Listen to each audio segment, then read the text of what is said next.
insider knowledge, outstanding results, the big stories, holding the powerful accountable, tracking 19 First Alert weather, keeping you and your family safe. 19 News New at 6 starts now with a breaking news alert. Breaking right now at 6.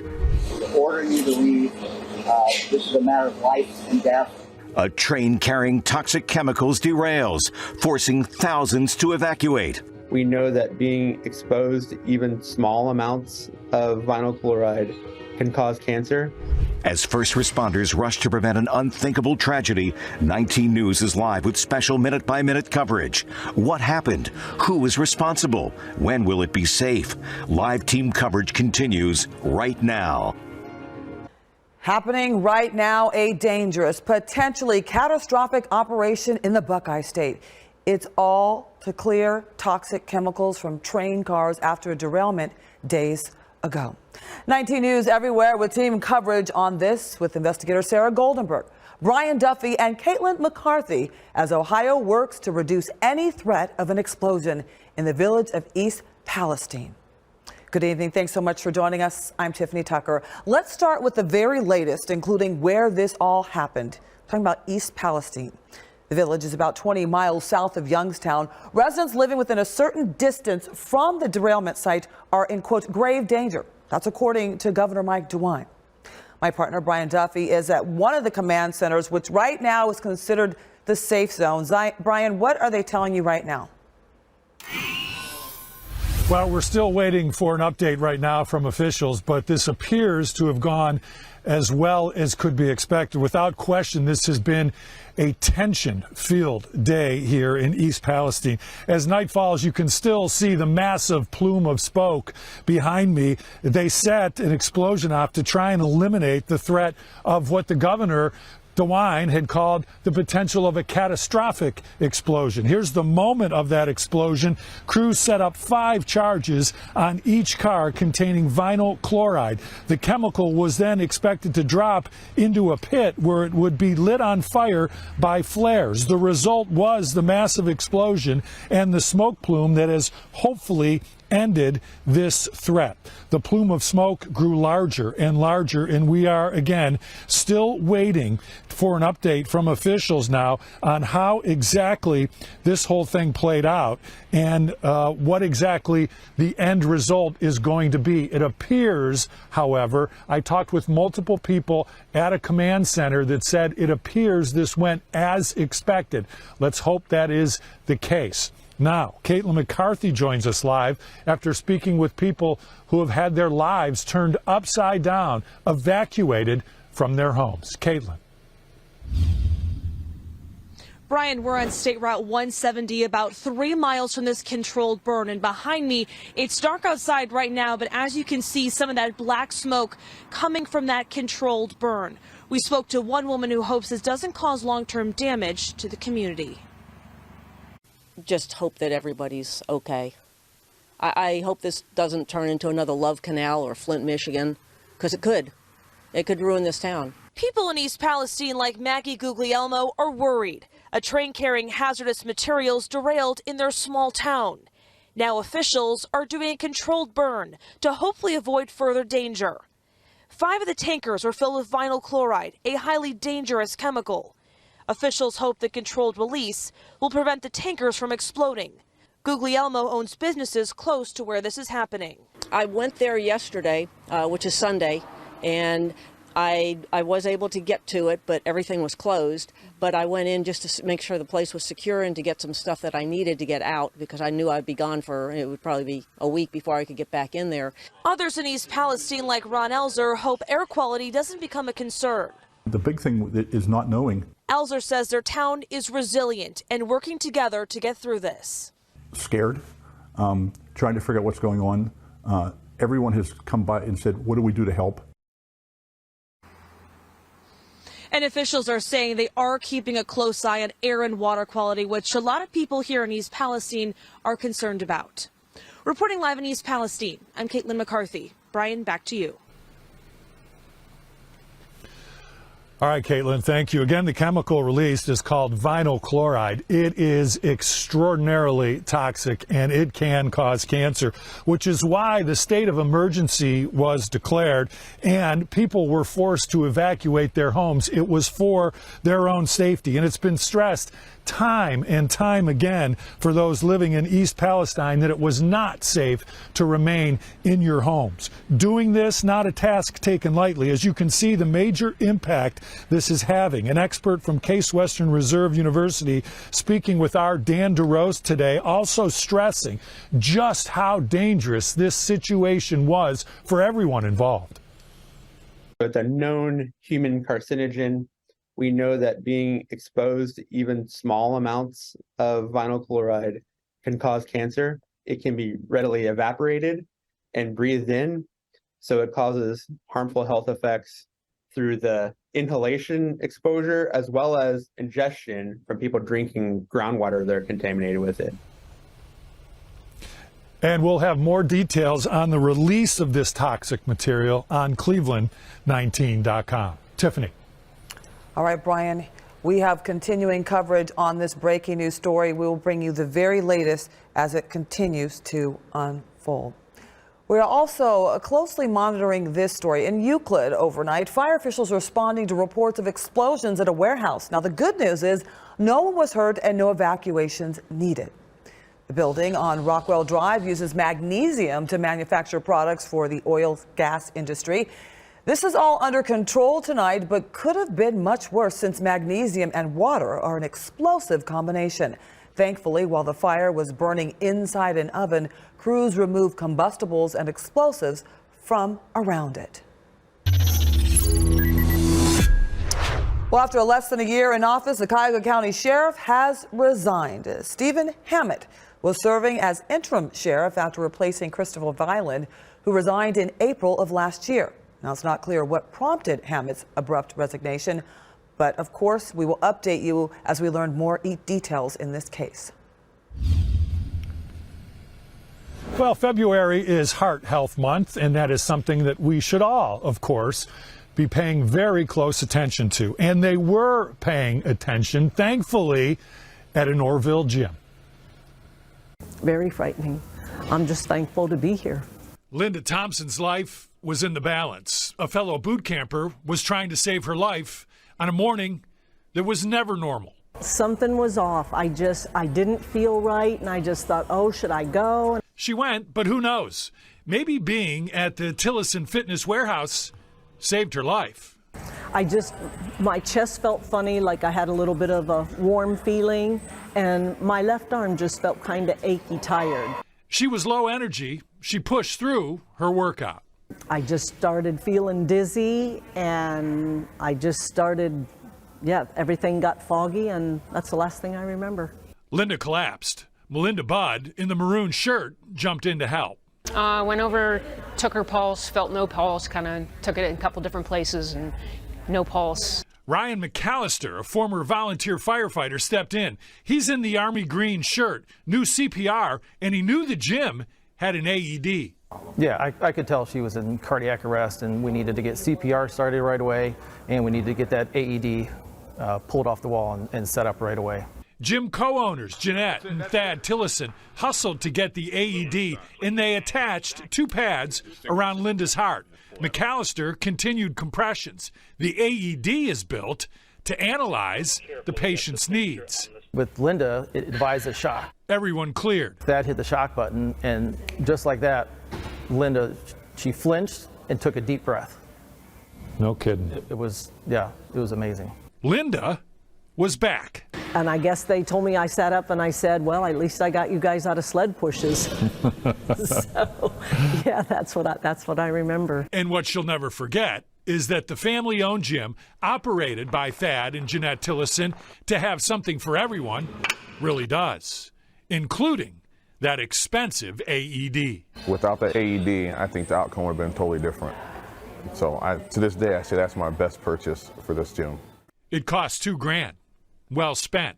A life saved. You look over there at her, and she's talking to her friends, and what goes through you? It's the best feeling in the world to see her come in here every morning. When she came in this last Friday at 5:30 in the morning and walked through that door, it was breathtaking because she could have been gone. Do you ever think about how close she came to just...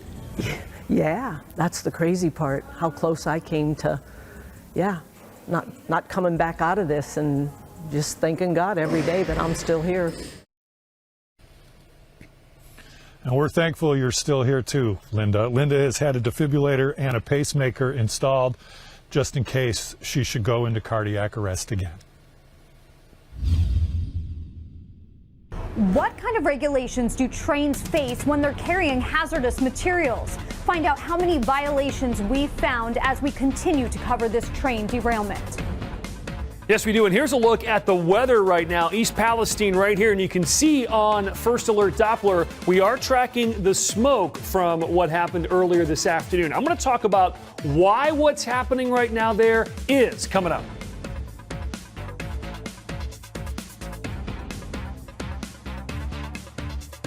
And you're watching 19 News at 6 o'clock. We will be right back. 19 News first, fair, everywhere.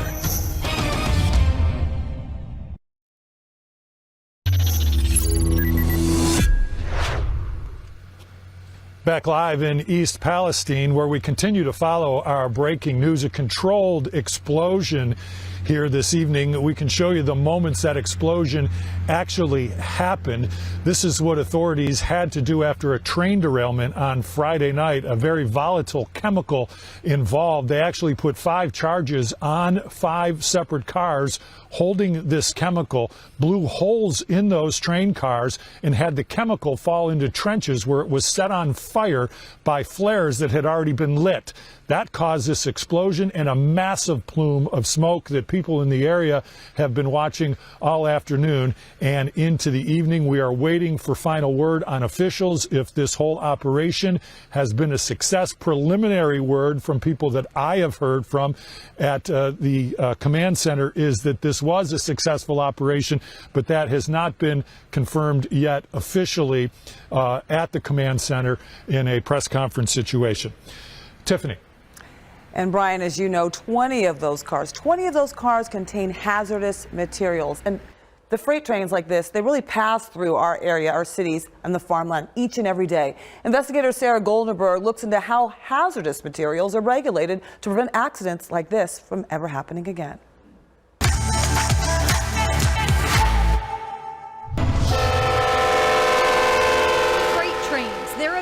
Sight you might not think much about unless you get stopped by a train on your drive. Hazardous materials transported on trains face strict regulation by the federal government, including the Federal Railroad Administration, the Pipeline and Hazardous Materials Safety Administration, and the Department of Homeland Security. We found railroads must fill out forms with the EPA before shipping hazardous materials, and they must be signed off by multiple people, including the shipper and the carrier.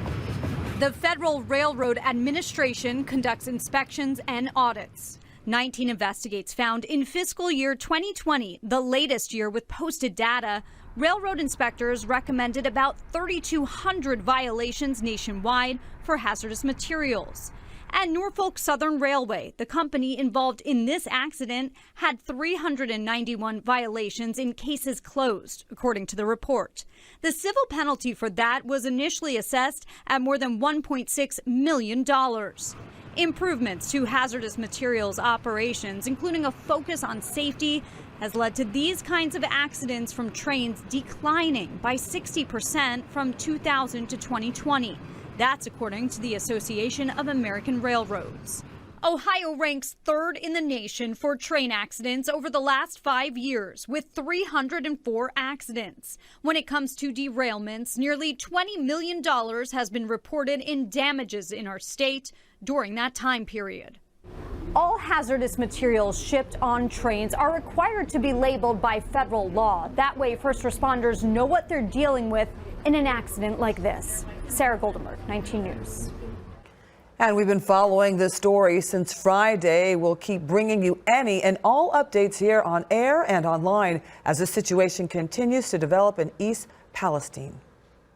The 19 First Alert forecast, powered by Northeast Factory Direct. Great furniture, amazing prices. Yeah, tough situation out there here. And just to give you an idea, there is East Palestine, south of Youngstown, between Pittsburgh and Cleveland. And take a look at First Alert Doppler right now. Still showing smoke coming in on the radar. This plume, basically East Palestine, then moving off into western PA. So the thinking is we've got a light westerly wind. But if you saw those pictures, and of course we were showing them all afternoon, the smoke was rising and then kind of flattening out. So what is going on? It's something called an inversion. We said that a few times. Now, this is normally what happens. We've got warm air near the surface, a little bit of a cooler air area just north of that, or I should say on top of that, and then cold air on the top. This is a normal situation. Air will rise. You see smoke that will just rise, like if you see a smokestack, and then eventually disperse its way above the atmosphere. But when you have an inversion, like today, what happens is we've got a warm layer right here, and it smashes the cool layer down near the ground. So any smoke that forms hits this warm layer, it can't go anywhere. It's trapped, and it basically just flattens out and stays near the ground. That's why we saw what we saw. And obviously, tough situation out there, but I'm sure folks that were organizing this and made that decision to do it knew the weather forecast, because the issue is tomorrow or even tonight, our winds really begin to gust. Look where we are tomorrow morning. We are talking about winds 40, 50 miles per hour. So all this would be blown all over the place. So my thinking is that may have played a role on why they chose to do it tonight, though I was not there, because it does get very windy as we head through the day tomorrow. Winds will gust 30s and 40s. I think 50s are a little bit high. We're going to do strong winds again as we head through the day on Thursday. Weather spotters were great today. 32, George and Chris. Leslie and Freddie, 33. New weather spotters, Phyllis and Larry and Canton, 33. Jim and Dick, 34. Rich only in the upper 20s. We had a 34 and a 32 east and west side. So for tonight, lows near freezing, cloudy skies, chilly and dry. Highs tomorrow in the upper 40s and low 50s. We will have those showers around as well as the wind. Another rain and windy day on Thursday, 40s on Friday, cooling off with some snow around on Saturday. Jeff. Yeah, Jason, and as we've mentioned, all throughout the day, we will continue our coverage with what is going on in East Palestine. That will begin at 7 o'clock, and the updates, we'll have them on our digital platform. 7:30, 19 News at 7:30. 9:15, Jason and I breaking down the weather, and of course, 10 o'clock, 19 News at 10. Roku, Amazon Fire, Apple TV, channel 1035 on Samsung Smart TV. Sports after the break. It's the Serpentini Chevrolet Sports Report. Welcome into sports. I'm Bailey Burmaster. The Cavaliers back in action against the Wizards tonight for a 7 p.m. tip-off. Coming off a big win against the Pacers, where Isaac Okoro stepped up in a big way with 20 points and continues to show his value. Isaac is a good basketball player. I think, it's highlighted because of his ability to make shots right now. But teams have to close him out. Now he's driving the ball, getting to the free throw line, making plays for his teammates. But the fun part about it is how much his teammates believe in him, and they keep throwing him the ball, and he keeps paying off. To some NFL news, after Joe Woods was fired at the end of the Browns season, there's now multiple reports that Joe Woods has found a new home. The defensive coordinator will be joining the Saints staff as their DC. We are officially on LeBron watch this week. The King is on the verge of becoming the NBA's all-time leading scorer. He needs just 36 points to pass Kareem Abdul-Jabbar's record. We look back at his best moments as a Cavs player tonight at 10:50 on the CW, and that was with his first stint with the Cavs. All right, that does it for sports. We'll have a look at your 7-day forecast coming up next.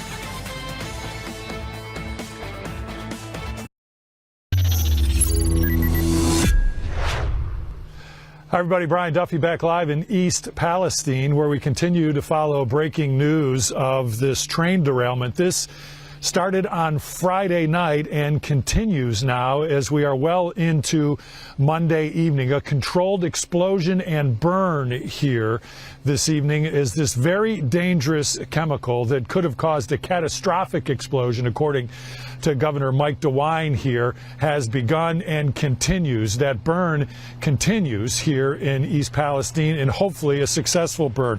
We will have crews stationed here all night into tomorrow, and we'll keep updating you with any breaking developments here on air and online. Jason. All right, Brian, great job out there staying safe and giving us all that information this afternoon. Very tough afternoon. Temperatures in the low 50s tomorrow. We will have some rain showers and the winds will really pick up. We've got a couple of windy and wet days tomorrow and especially Thursday with the rain and wind in between there. Wednesday, not a bad day. Mid-40s. Next chance of snow is Saturday. Snow and some wind. But long term, through the mid-month, I don't see much snow. Does not feel like a typical February. Not yet. All right, have a good night. Stay safe.